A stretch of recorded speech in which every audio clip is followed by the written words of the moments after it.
you wanted the best, you've got the best podcast, the hottest podcast in the world.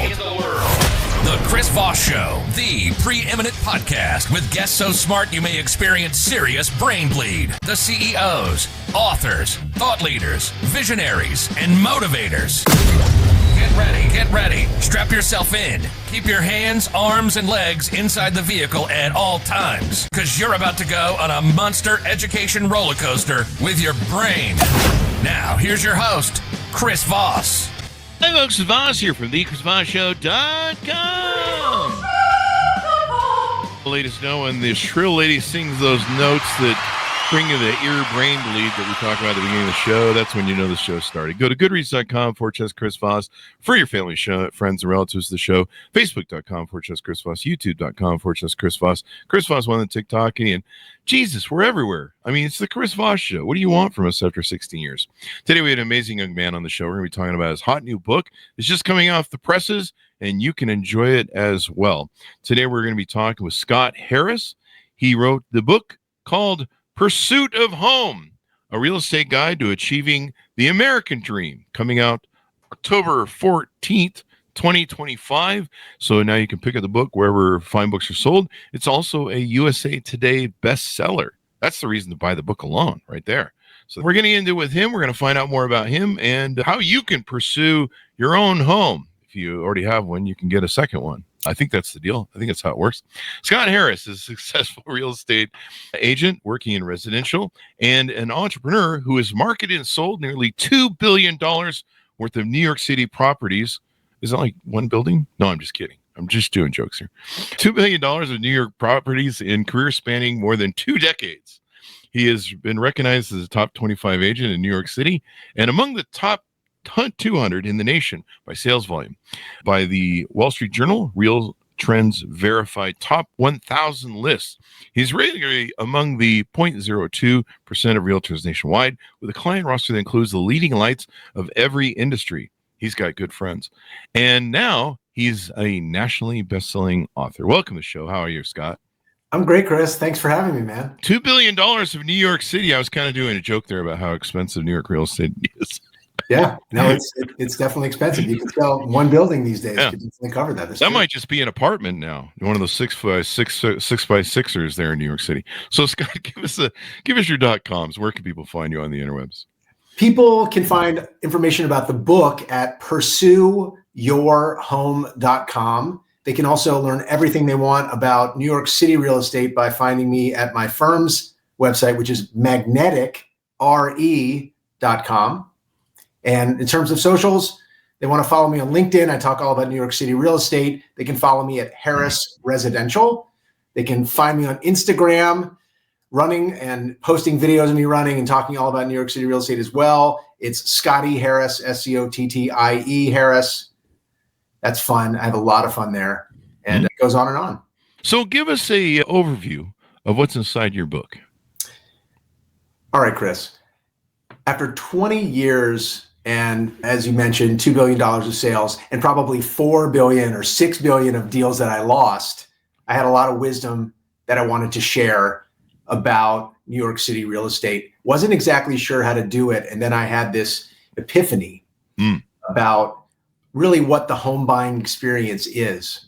You know, I took all these stories that I've collected over 2 decades. And what I would say for anybody who's in real estate, anyone who's bought a home, they realize that it's not just a transaction. It's an emotional journey. It's really a transition that people go through. And I wanted to bring that to light because right now, over 50% of people who buy homes have reported a lot of buyer's remorse. Something is broken with the system. It's because reality TV doesn't reflect what's going on when you go to buy a home. Social media isn't reflecting what's going on when you buy a home. What's actually happening is this emotional journey. There's this emotional world that is underneath the transaction. And I wrote a book to guide people through the emotional journey. You know, all the different points that people are actually going to go through and how to do it and have a better outcome, find that dream home they're looking for, have more fun in the process, and really use that home to be a launch pad for the life that they want to create. I mean, so do you find that people are maybe making the reason they're dissatisfied maybe with their choices is maybe they're pulling the trigger maybe too soon, or they don't understand, why they're making these emotional decisions, and then if they get a home, there's buyer's remorse maybe. Is that kind of the playthrough? People can have buyer's remorse for a number of reasons. Mm-hmm. Of course, the top line could be that they just overpaid. They just paid too much, and they feel like they didn't get the value they expected. And they certainly, that's a tough pill to swallow. Or maybe the market dropped a little bit after they bought. Some very practical reasons. But I think also, you touched on it. There's a lack of communication that happens not only between buyers and their real estate agent, which causes tons of friction and ultimately may lead to a worse outcome. But what about the communication within a relationship? Over 70% of people are buying with a partner. Mm-hmm. And if they're not on the same page, one of them could be very unhappy with the outcome. I mean, there are so many different reasons why people end up not being happy with their home. I want to solve as many of those as I can with the book. I don't know. I was a real estate agent for a while. It seemed like the way to always be happy with the home is just make sure the wife is happy. She likes the kitchen and the bathrooms. And if she's happy, everything's going to be fine. Is that not how it works out? I interviewed an NFL player mm-hmm. who told me that he got divorced. And the reason he got divorced was because he actually didn't want to live in a townhouse. He wanted to live in a standalone home, and it caused so much unhappiness that he felt like it just built up this resentment and ultimately led to a divorce. I hear you. Happy wife, happy life. I love my wife and she's incredible. Yeah. But when it comes to buying a home, the communication has to be a little more two-way. Yeah.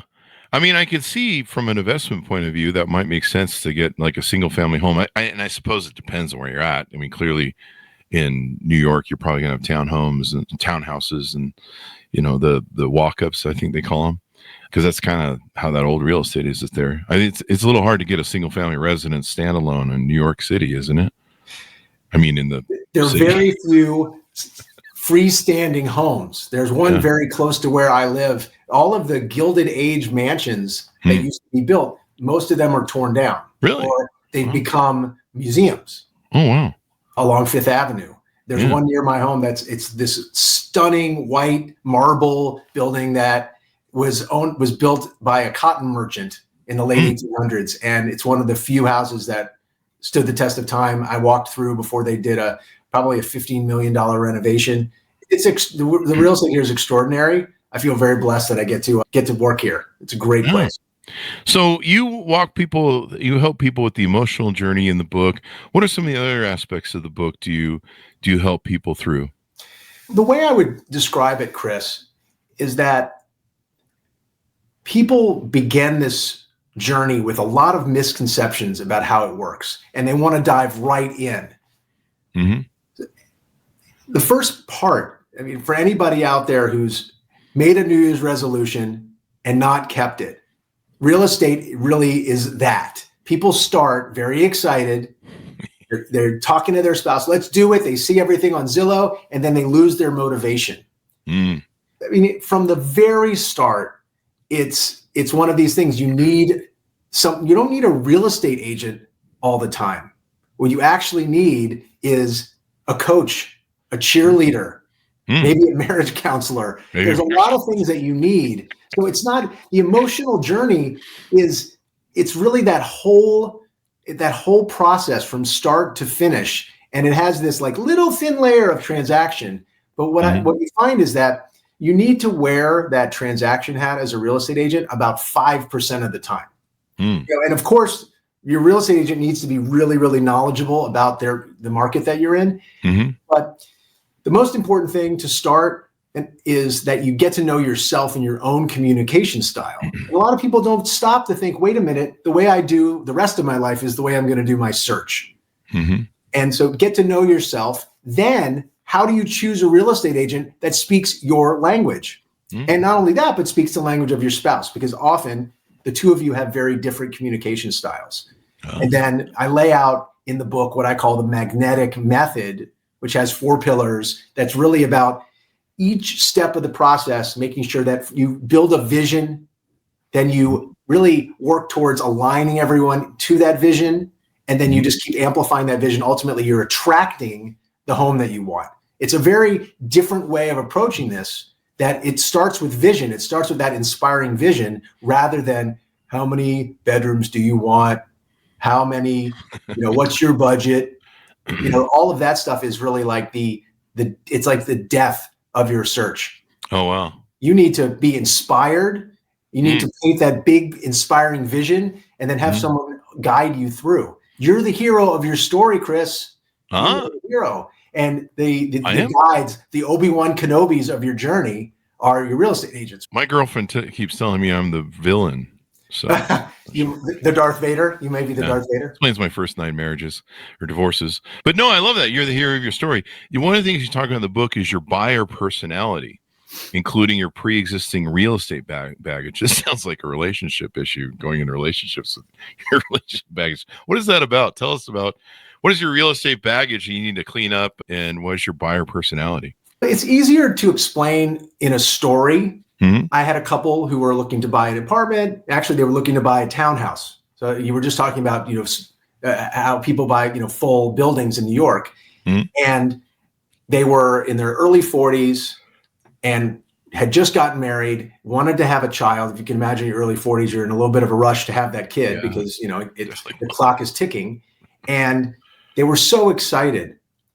And then we looked at 20 houses and they found something they liked. They bid on it. And then as soon as they had the accepted offer, that's when the real estate baggage, that's when that emotional baggage kicked in. He was incredibly like a negotiator. He had to, just every single penny. And she was very mistrustful. So between the two of them, she thought that everybody was out to get her. She was a trust fund kid. Okay. And he was just worried about negotiating the best deal. Well, let me just cut to the chase. They ended up negotiating themselves out of a deal. The deal died, and somebody else bought it for $1 million more than they would have paid. And so what happens is it's like a rabbit, that mechanical rabbit that the greyhound chases at the track. Yeah. It's when the greyhound catches the rabbit, they don't even know what to do.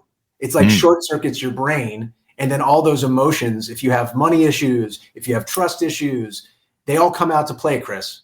Okay. Yeah. So that's the real estate baggage that you're carrying around with you. And so what I try to do is point out all the different kinds of things that can come out and try to sabotage. I call them your real estate guests. They're showing up to your house and they're really causing mayhem. And it's actually like a self-sabotage, and it happens all the time. Real estate agents are shaking their heads. Yes, it happens all the time. And so how do we go about making sure that you don't sabotage your own deals? Yeah. I've always seen that a lot in the purchasing business of just sales and working with buyers. And there's certain people that they know how to sabotage the F out of themselves, and they think they're being savvy, but it's almost like they're the people who you'll hear later got the biggest screw jobs put on them, because they have such a high bar for what they think is bullshit and lies when people are just trying to help them, that they raise their bar so high. The only people who can get over it are the real grifter, scammer, silver tongue dudes. I see the same thing in dating too, ironically. But we would, with our mortgage company, we would have people have bad credit. We'd offer them like really good credit, or we'd offer them a little bit higher interest rate because the credit was bad. They didn't pay their bills on time. But we'd find a lender and we're like, hey, these guys are pretty solid. They always pay their mortgage on time. Blah blah blah blah. We'd sell it. You're probably familiar with how that works. And we get somebody to give them a low rate. And instead of getting, just for example, from the 90s, 77%, we give them like 10 or 11. And they would be like, you're screwing me, and I know when I'm being taken. And, that sort of attitude is kind of like your guy there. And then they would, I'm leaving someplace else. Okay, well, fine. Be happy. And then later they would come to you and they'd be like, yeah, I got a really good deal from somebody. And you're like, what did you get? Oh, I got 18%. And I paid $20,000 in closing costs. And I'm just like, you're an idiot. You think you're really smart. And it's kind of interesting. It's always those same people. But those guys just rip themselves off because it sounds like they got a deal for that home that was worth $1 million more. Yeah. I mean, what I was cutting saying, off your nose despite your face. Sorry to interrupt you. It's crazy. You really hit the nail on the head that some people they start with mistrust, and you have to gain their trust. Yeah. And I really do encourage people, you have to start with trust. If you believe that people are going to show up with their best selves, you'd be amazed at how many people do. I've been selling real estate in New York for over 2 decades, and I can count on 2 fingers the amount of times I've had to like pursue someone for going behind my back or doing something kind of shady, because I just start with trust. And I'm like going to expect people to behave themselves. Yeah. And when I have clients, like you said, that are not trustful, it really, it challenges you to still bring your best self, because you know that somebody's expecting you to do something. When people expect you to bring their worst, guess what happens? Just like you said, I think it really does bring out the worst in you too. Yeah. I mean, it really does. In your book, you talk about, so do people need to buy your book and sit down and read it so they understand how to get rid of their real estate baggage? They need to see a therapist at all? Or maybe you guys need to have some realtor therapist, maybe real estate. Real estate therapy. Yeah. You need a couch where people sit and they have to talk to you for a couple hours before you take them out to see houses. I mean, that's for sure. I mean, I think it's when you sit down with someone, when I sit down with someone, the question that I want to ask is, what does home mean to you? And what I found is I haven't found another question that cuts through the noise more. The most jaded person, somebody who's focused only on the dollars and cents, all of a sudden it like short circuits their brain. They have to go, wait a second.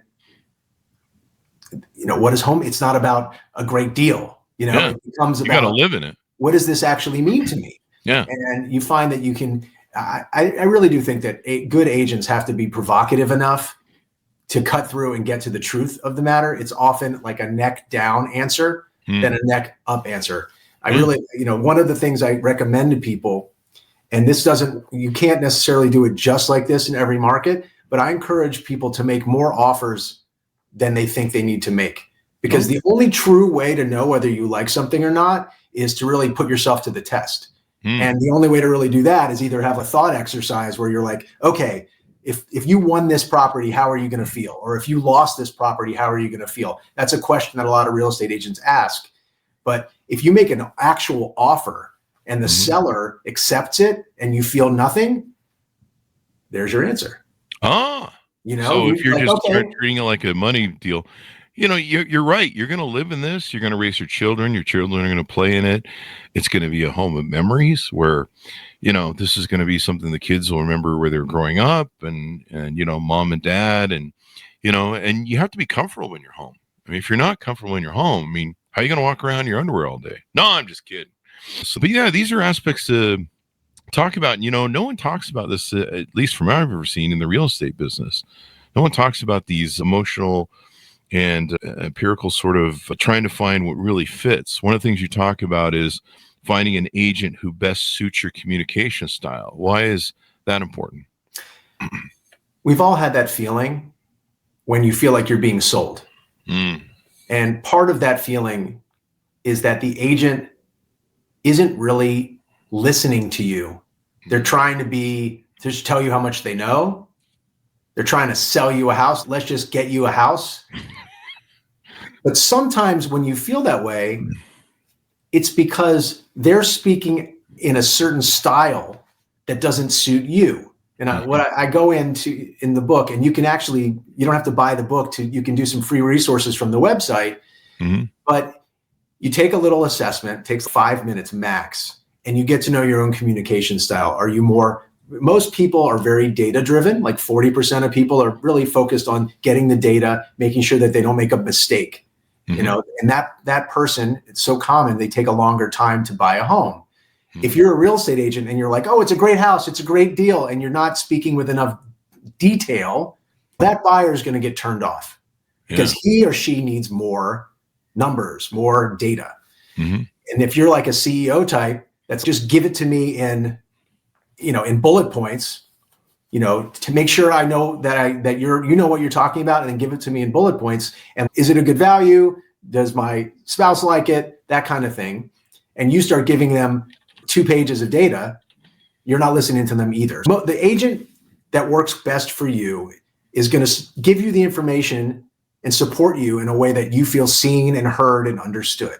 Oh. And it's the most important thing, Chris. There are agents that have been doing this for 5 minutes and who care and who have a team behind them that really knows things, and they're good listeners. And there are people who've been doing this for 25 years who are bad listeners, who are just, they're just get the deed done. And I think ultimately, if you slow down and become a better listener, and you really exhibit more emotional intelligence, that is how you, as a real estate agent, are going to be more successful. You're going to help people find more homes, because it actually, by slowing down, you're actually hearing what people are saying and not saying, and it accelerates your ability. It's the intuition to think of homes that, I think this would work for you. Can I tell a little story about this? Please do. I had a client who wanted to buy a condo in Columbus Circle, which is right on the southwest corner of Central Park. By the way, if anybody freaks out about the numbers I throw around, you can just take away a zero. But he wanted to spend like $1.5 million for a 1-bedroom apartment. Yeah. And we went and looked around, and I believe it or not, it wasn't like the greatest budget for this, what he was looking for. And we saw about 5 places, and let's take a pit stop for coffee. We sat down, and it was clear he hated everything. I was like, okay, what are you actually looking for? I want to be like in a place where I get a feeling of the bustle in the city, and I can go do the things I want to do. I'm like, so it's not really that you want to be in this area. And are you going to use it for investment? No. So the condo is not as important. In New York, we have this thing called co-ops that are like kind of like little country clubs in buildings. So I have an idea.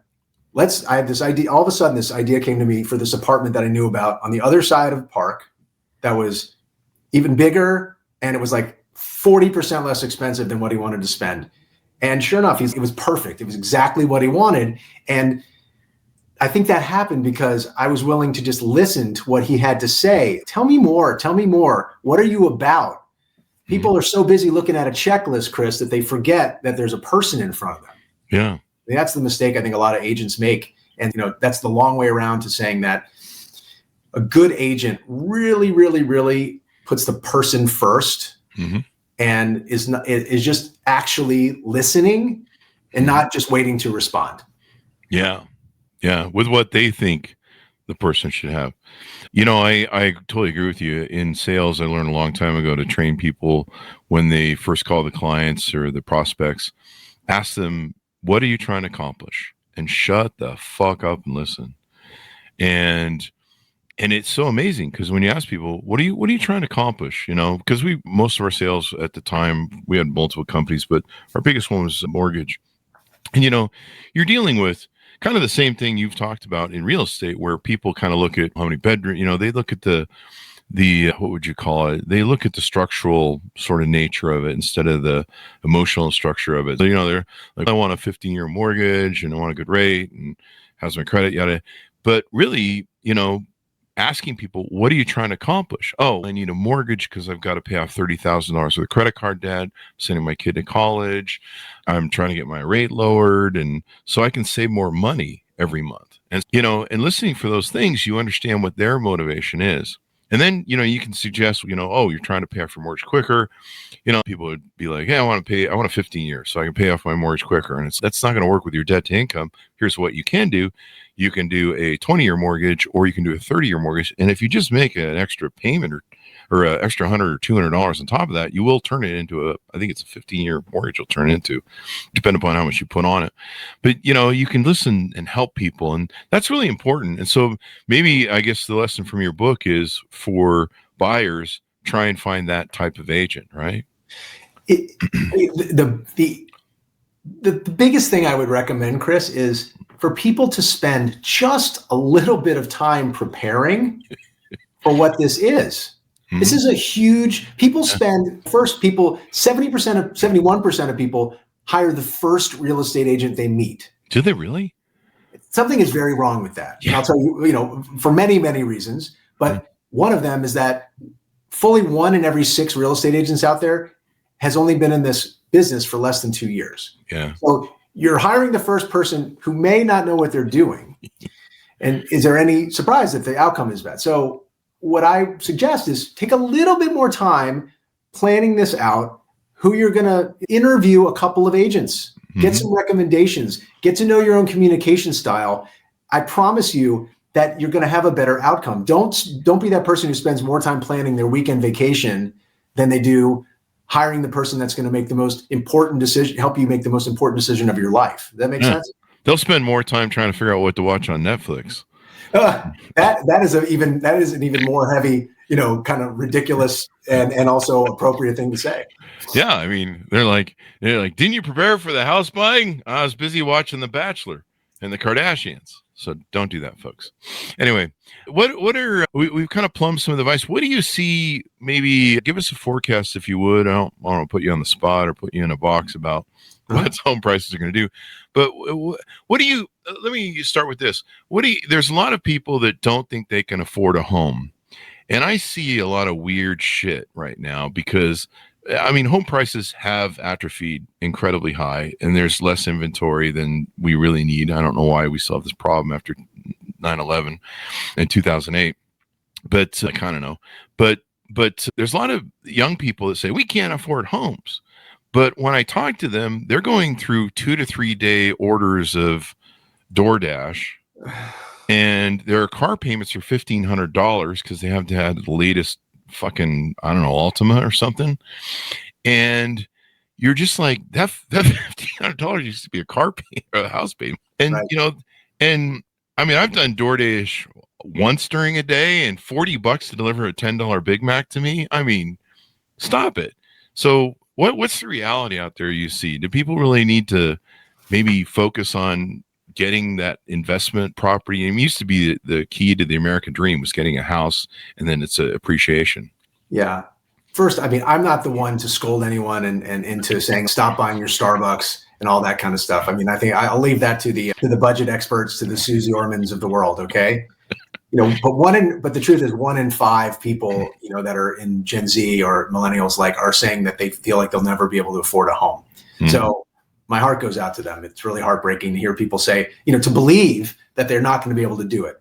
Mm-hmm. So first and foremost, I would say that an agent's superpower is believing that it is possible for you, right? That we're going to make it happen, certainty. And then let that person, that buyer, borrow my belief in them until they believe in it themselves. So it starts with belief. It starts with believing until you see it. Most people say seeing is believing. In the book, I say believing is seeing, that you have to manifest this. And I know it gets a little woo-woo for people. You paint a picture of what you're looking to do, and then you make that picture clearer and clearer, and you really do learn what you love. You'd be shocked. And I've talked to dozens and dozens of real estate agents who have the same story. The person's looking, about to give up, and the agent's like, please keep believing in this. It's going to happen. And then the next day or the next week, they find a home that they would love. It happened again and again. Or, the buyer found some random house that it turns out to be perfect for them. Or their friend calls and says, hey, I drove by this house and it was perfect for me. So I just want to end with a story. There was an agent in Westchester, which is a bedroom community area near New York City. She was working with his executive, and they were looking for houses, and she was getting frustrated. She couldn't find a house for this guy. He was getting frustrated. He couldn't find a house.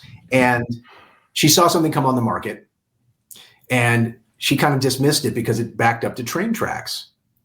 And she gets a call later that day from the buyer, said, I found this perfect house for me. It turns out the most important piece of information that he didn't share is that his son has autism and is obsessed with trains. And so this was the perfect house for them. And it was one of those things, they had a good relationship, they had built trust, and it worked out. But, you need to have that kind of trust and faith in relationship so that it eventually happens. And I think that, that's really important to people to know. You think it can happen. What's the saying that Henry Ford, whether you can or you can't, whatever you think you can, you think you can't, you're right. So I think it's important for people to really think about the mindset that they come in. Yes, rates are high. Yes, inventory is low. I think ultimately there are opportunities in every market. You got to surround yourself with a team that is solution oriented, not problem oriented. I think it works out just fine. What do you think about the future of the market? Is homes going to keep appreciating? Is there a drop in home prices that are going to happen? What do you see the future as? Every market's a little bit different. There's a lot of volatility out there, that is for sure. But there's some magic number out there, Chris, where if the mortgage rates hit just a little bit lower than they are, I think that sort of stimulates the market enough and will start to bring markets around the country back to a level of health where sellers feel they can move and find something that's appropriate for them, that rates are low enough they can trade into something smaller. And I think ultimately, you see a lot of investor class, the sort of corporate investors, maybe not as active as they were on single family homes. So my hope is that there's a little bit more inventory, that rates come down a little bit and it just becomes a little healthier and like more active. I'm optimistic that we end up with a better functioning market across the country in every different market. Yeah, I think the Fed's going to have to definitely lower rates because we're seeing incredible inflation, and that helps home sales and stuff. There's kind of this stuckness that's going on right now in the market where people are stuck. They don't want to sell because they've got incredible rates from a few years ago. I think they've got incredible appreciation, but they don't. If they move, my mom has this problem. If she moves, she's going to end up paying more for a house than she paid 20 or 30 years ago. She has incredible equity in her house now, but she moves, she actually kind of screws herself with the new home prices that are out there and affordability. And so even though she has a lot of equity, there's not enough to make that jump. And a lot of people are like that. I was reading, I can't remember I don't know if it was Economist or The Atlantic or something, but there's a lot of people stuck right now. It's kind of interesting. It's kind of an interesting thing where there's not a lot of trade going on. I think that, again, the job of a real estate agent is to get you off the couch, to inspire you to take some action. There's this whole idea that, real estate websites have become like the new porn. There was a Saturday Night Live skit about it. Was it really? Yeah. People it's like they call it Zillow. They also call it Zillow therapy, where they just go on and look at real estate and they sort of, dream. But I think that, you have to get out, see some property, get inspired. And for all you know, you may find a house that's the right price, and you may be able to find a rate that's the right rate. I just think action is is kind of the antidote to all this paralysis. And I know it sounds obvious, but it's take little steps, surround yourself with people who really believe in you, and maybe there's that friend out there that kind of secretly doesn't really want you to succeed. Doesn't want you to do. Maybe you just got a bonus and that person's, this person got a bonus. My friend got a bonus. You really have to surround yourself with people, in your life who the people are that support you, and who the people aren't. And I think we make the mistake of surrounding ourselves with people who aren't going to help us on this very stressful journey. This is one of the most stressful things that people put themselves through. And since 65% of Americans do it, many people have already been through this journey. And those are the people that can support you and say, okay, I understand it's stressful. I remember that. I sort of vaguely remember it, but you got to surround yourself with people who really care about you, that are going to cheerlead you. And one of those people is also your real estate agent. I surround myself with people who hate me, and that kind of drives me. Knowing my enemies are out to get me keeps me moving.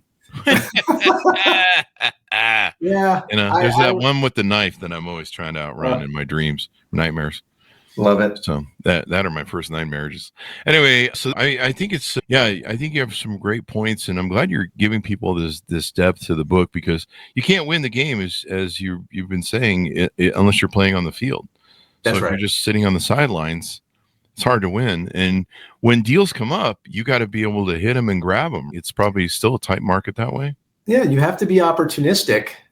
And the only way, I can't tell you this is a great deal. I mean, I can till I'm blue in the face, but you're not going to believe me unless you've done enough of the work yourself to be educated, to feel confident. So, I mean, all the work is so that you're ready when that right thing comes along, when that thing gets attracted to you, you're ready. Your vision is clear. You're aligned with your partner.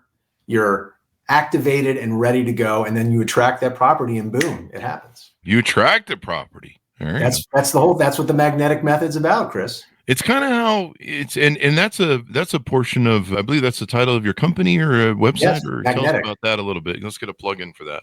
Yeah, so I wrote the book while I was considering launching my firm. I have a boutique company that I launched about a year ago. And as I thought of the magnetic method, which is really the sort of counterintuitive way that I help people, and I've helped people buy a lot of property, that method that I talk about in the book informed how I wanted to call, my company Magnetic. And it's really about attracting what matters most to you. And so we go through these 4 steps of the magnetic method, and it's worked out great. I feel really honored to get to help some really special people in New York City. And really, I wrote this book so I could help people across the country. But if people want to learn more about New York City real estate, they can certainly go to magneticre.com, learn about what's on offer in the New York City real estate market. But I really did write this book because I wanted to make an impact and change the conversation around the country about what's possible when you find a home that you love and how to make it possible. Yeah, I love it. I was a real estate agent for 6 years, and you're right. A lot of people don't talk about this stuff. It's all about the semantics of how many bedrooms and bath you want, and what type of kitchen, what do you want in it, and how many car garage, and there's no emotional. I mean, it's like there's no feeling to that aspect of it. And, talking to people about what they want to emotionally do and helping them be more prepared with your book, I think is really important because, you only have so much time as a real estate agent to really train or work with people. You can't sit down and read them your book, maybe page by page. But I think it's indispensable what you've done. Is the book good for maybe other real estate agents out there in the market? Yeah. So when I wrote the book, it really was geared. I actually wrote it with my brother in mind. I have a brother who's 36, 35, and he hadn't bought a house yet. And I was like, what is my brother? What would I tell my brother? How would I distill everything that I wanted to do to tell him how to buy a home? How to surround himself with the right people so he can, really, and what are the roadblocks so he's really ready for when that opportunity comes by. And then I realized over time wait a minute, I've laid out how to get into the minds of home buyers. What do they really go through? And so I realized this is really a book that agents want their clients to buy and read. And it's a book that buyers want their agents to read. If agents are able to up their emotional intelligence, everybody wins. Yeah. So I've gotten great feedback from real estate agents across the country. I've started to do some speaking real estate companies about what's possible when you really put the client first.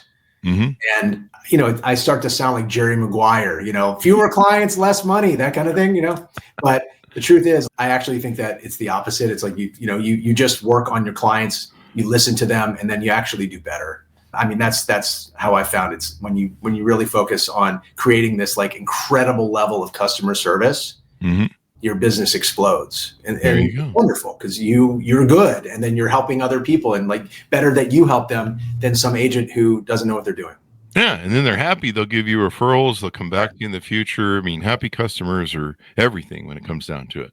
So give us your final pitch out on people to order up the book and what .coms to look at to get to know you better. Sure. If people want to get all the free resources from the book, there's a bunch that they can find at pursueyourhome.com. And they go there and there's a button that says free resources. They can check that out. If they like what they can sign up so that they can get all the nitty-gritty information from me. And if they want to buy the book, there's links there so they can, wherever they want to buy books, but there's links right there on the website where they can purchase it.